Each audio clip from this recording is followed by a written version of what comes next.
Hi, everybody. All right. I don't know what sparked this. Probably I've been learning tarot by playing around with different fan imaginary decks, and uh, we all know that Amber has gotten into reading oracle cards lately, even though she calls it tarot. And the ankle has been doing tarot readings. I've been doing tarot readings. So I thought that the unnatural progression, the next step, was the thing that nobody asked for, an AmberLynn Reid tarot deck. So from now on, when the ankle reads his cards, this is what you can think about as the lore applies to Gorl World. Yes, it's a little bit strange, and I've probably put entirely too much thought into this, but because Amber's history on YouTube and the amount of content that's generated around her and all of her dramas and all of her bad choices and all of the strange things that she does, because all of that's out there, it does surprisingly lend itself well to a tarot deck. And we'll see as we go um, just how the cards can be interpreted into the situations and how they create a narrative using these symbols. Okay. And that's one thing that I've always done, when I've been reading the tarot cards myself, is to find the story that it's telling me, if that makes sense. All right, so without further ado, the the card deck nobody asked for, the AmberLynn Reid tarot deck. So first, we have. I just wanted to throw this picture in because it's awesome. Dank Fupa has created a weird little AI thing with the girls as roommates. Not sure how that works. And next, there's one of two images that AI generated for the chariot. I just wanted to throw that in there as kind of like a symbol of what's to come. And now we have the deck proper, or the cards as they go. And I'll be explaining what these things mean, so you don't really have to have much knowledge of tarot. And you can correct me if you know more about tarot than I do. Obviously, there's a lot of subjective stuff, but the basics are still there. All right. The first card in the deck is the Fool, and the Fool represents a young person at the beginning of a journey. And here we have our very first video from Amber when she was just a soft-voiced and hopeful girl setting off on a journey of accountability and unaware that it was going to become a decade-long public spectacle. It's a warning to kind of look before you leap. Next, we have the Magician, and the Magician represents skill and juggling things together that don't seem to go well together and creating almost magic out of nothing. So I'm going to give that spot to Apathetic Facts, one of the creators of Gorl World, and she takes all of this chaotic imagery and delivers these edits with a little bit of skill, actually a lot of skill, a little bit of sass. And Gorl World is richer for the way that Apathetic Facts curates the videos. Next is the High Priestess. The High Priestess represents mystery and intuition.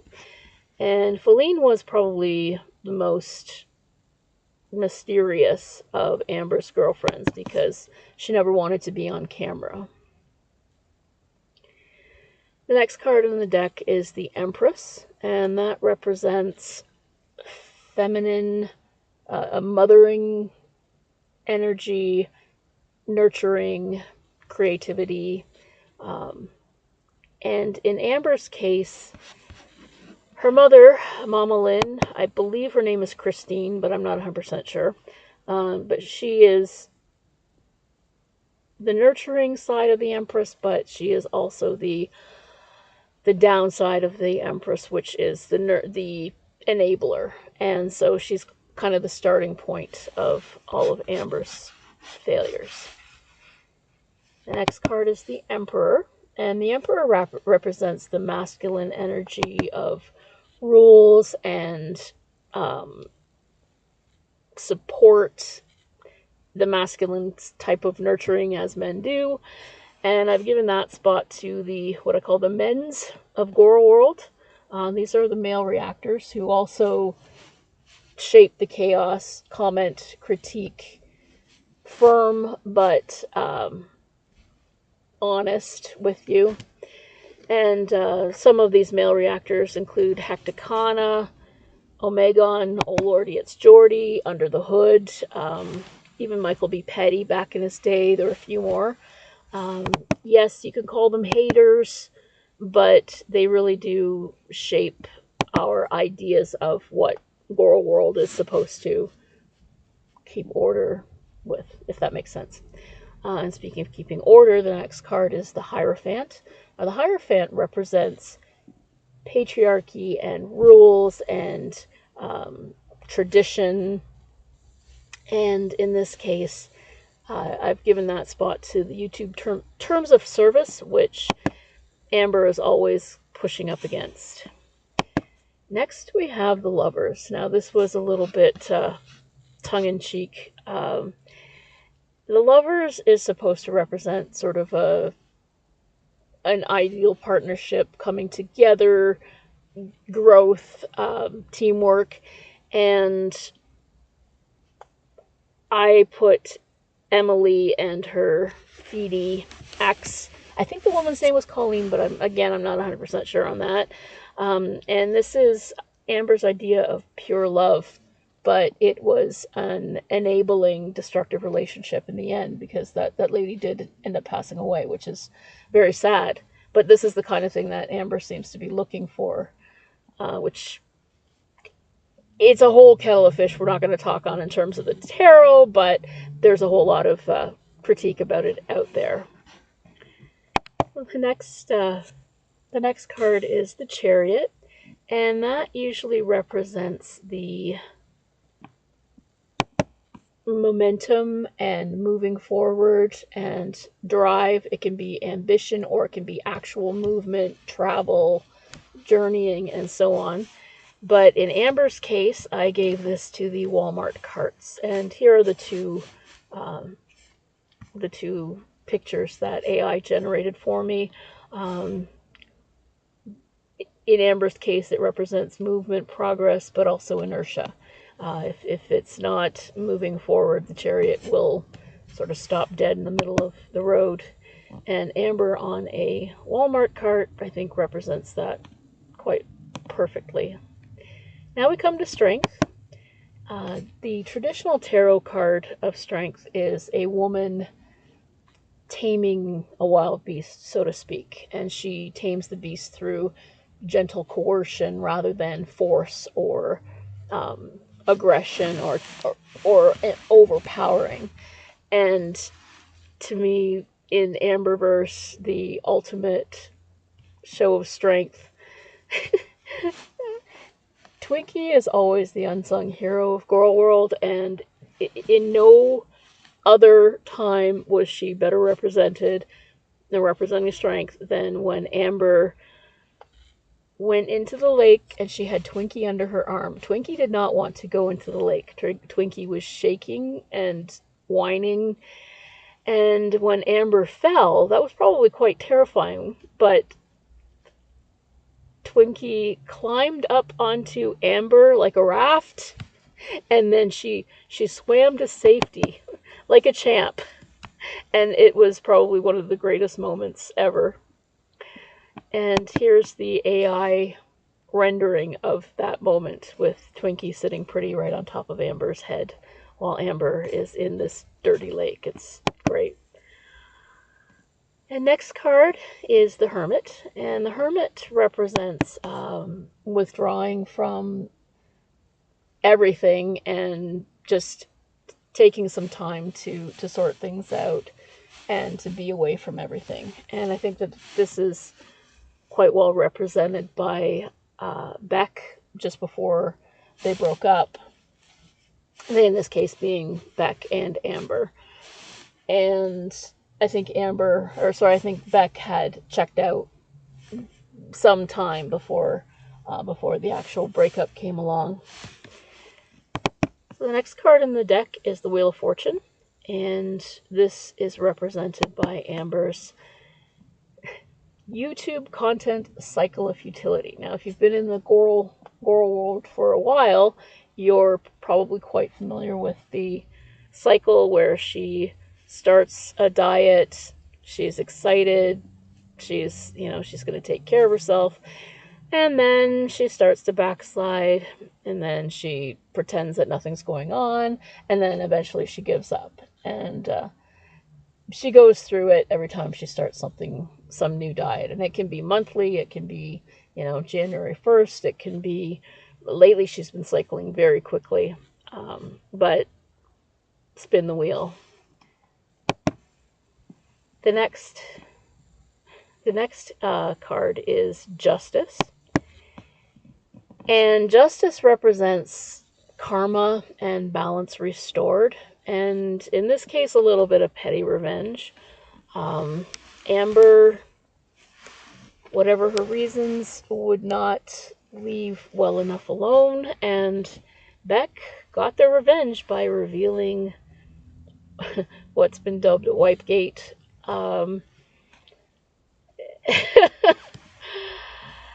I don't want to go too far into it because it's pretty gross, but there's a pictorial demonstration here. Some washcloths are involved, and the bear doing what has been suggested that Amber does.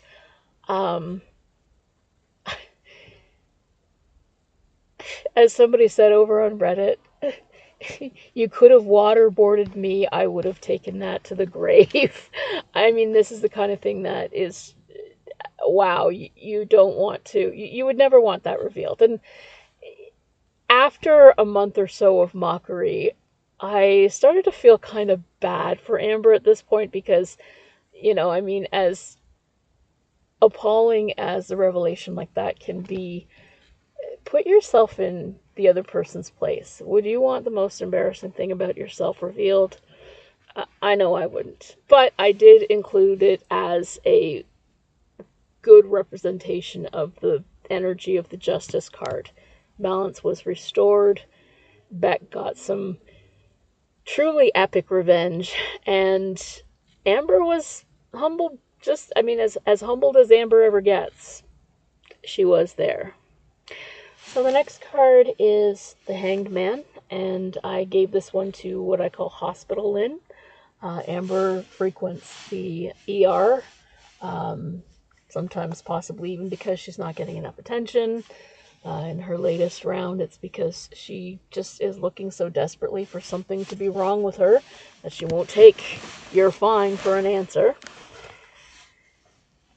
And on the one hand, yes, you do have to advocate for yourself, but on the other hand, if you've been told and shown multiple times that no, there's nothing wrong with you, yeah, there's a point where you're okay, you can give it up. Just keep seeing your primary care practitioner. But anyway, she, as the Hanged Man, she is in this perpetual cycle of sacrifice and self-sabotage. And there's also Michael B. Petty commenting when she went to the ER, and she wasn't. And that's going back more than 8 years. Because when I started watching in, I think it was 2018 or 2019, he had already stopped commenting. So anyway, the next card is Death, and I put Amber's breakup with Destiny into this because I think death represents a natural end of a cycle, and the need for something to end so that the next stage can start. And in this case, the breakup with Destiny was needed, and it led to the next cycle, which was her relationship with Beck.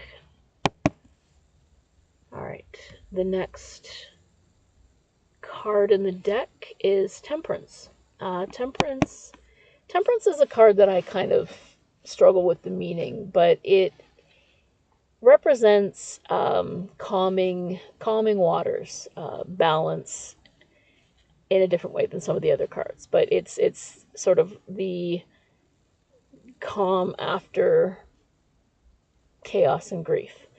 And I gave this card to Casey and to Crystal, Amber's early relationships, because they always seem to be the most fair and balanced side characters in Amber's world, and they gave Amber a little bit of stability, especially Crystal, who, you know, Amber had nowhere to go, and Casey as well. Amber had nowhere to go. They allowed her to move in, and she had some family stability there where she hadn't for some time. Now, obviously, there were a lot of issues, but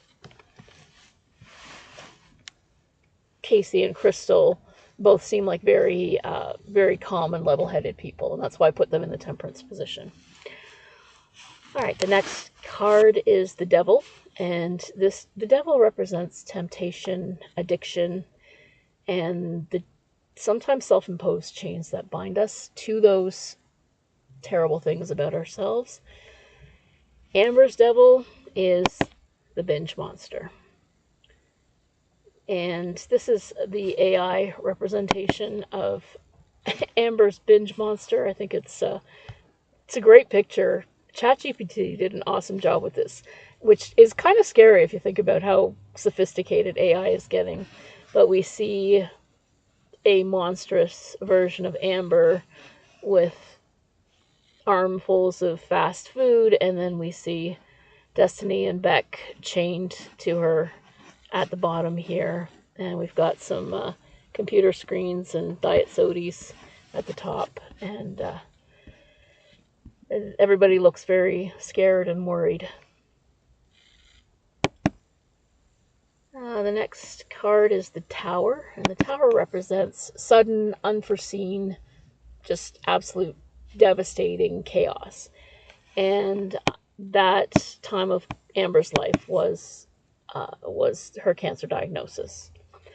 I'm not going to say too much about that because that was a time when people were respectful enough not to comment on what was happening, because again, we sometimes forget that, you know, as insufferable as Amber can be, yes, she's a human being, and cancer is a pretty terrible thing to go through.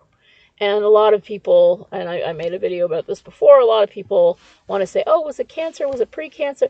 You know what? It doesn't matter. She had to have a hysterectomy. So, yeah, no, we're not going to go into far of that. But as far as the tarot goes, the cancer diagnosis was the Tower, because it wasn't just devastating for her health and her relationships and everything else. It did mark a bit of a change, I think, and she was dealing with the repercussions of it for some time after that. The next card is the Star. Now, the Star always represents just that little voice of calm in chaos in a different way than Temperance. Temperance is more to balance the scales, but the Star is that little bit of light in the darkness. Just, you know, when everything's been destroyed, there's still that little light of hope that you've got to hold on to. And Twinkie is always just, she represents love and the unwavering loyalty that a dog will always give you. And you know what? I would watch an entire channel about Becky, about Twinkie Star. I say Becky because Becky's sitting there holding Twinkie Star. Twinkie's antics are absolutely adorable. We never get to see enough of Twinkie. Alrighty. The next card is the moon. Now, the moon represents deception and delusion, and just when somebody's lying, you know.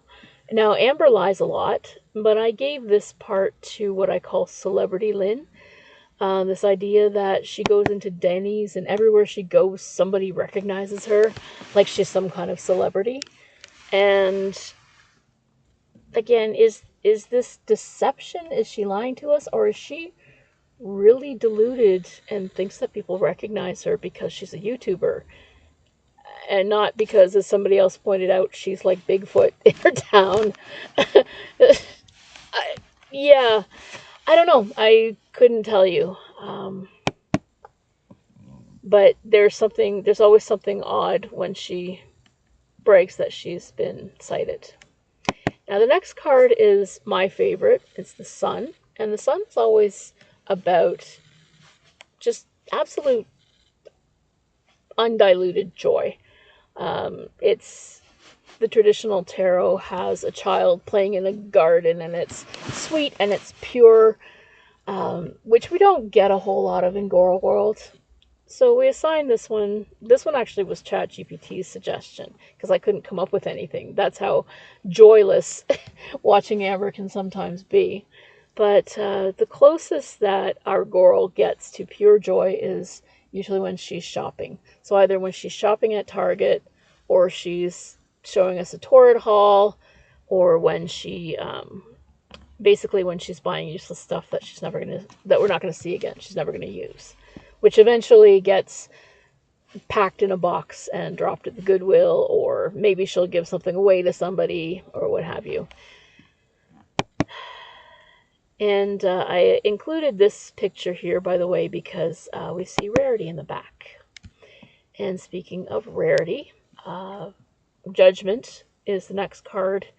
And I think the best representation is when Rarity ran away. And she had to admit that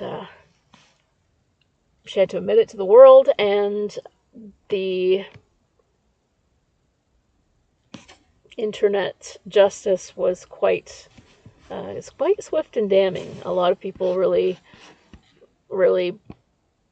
took her to task for it, and of course she was delusional and rationalizing, and it was a pretty rude time. And finally, we come to the World, which represents the end of a journey, a redemption arc. And if Amber ever really does self-actualize through developing good habits, medication like Ozempic, exercise, maybe weight loss surgery, then she'll probably look like this, and she'll probably be a lot happier. But she has a long way to go. And I also put Rarity in there as one of the four symbols that we can usually find around the World card. And this will be the ultimate redemption arc, the finale. Weight loss doesn't have a finish line, as Hecticana says, but it's what she's working towards. If she can achieve it and maintain it, then I think she's got a long way to go, but it's not outside of the realm of possibility. But she needs to do something other than what she's doing if she wants to be successful. And that's where I'll leave that, because obviously I've always had a lot to say. Other people have had a lot to say. We don't need to say it again here because we're talking about the tarot. And that is the major Hecticana, the major arcana of our AmberLynn Reid tarot card deck, imaginary. But if I ever win a lottery, I will I will commission a great, wonderful artist to put all of this and make it, bring it back to life.